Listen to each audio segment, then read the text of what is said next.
Alam nyo ba na bago tinawag itong Fort Bonifacio, ito ay kilala muna bilang Fort William McKinley?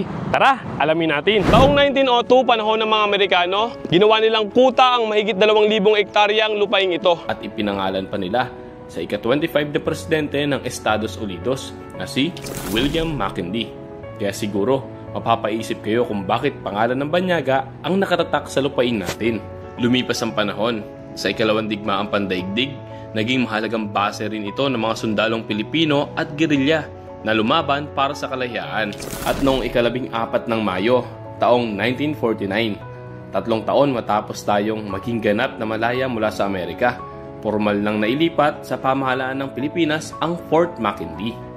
Taong 1957, idiniklara itong military reservation at sa panahon ni Pangulong Ferdinand E. Marcos, binigyang pugay ang ating sariling bayani na si Andres Bonifacio.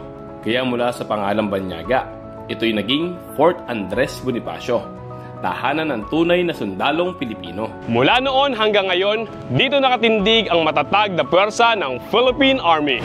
Hindi boring ang history kung ito ay Army stories. Balikan natin ang past so we can move forward.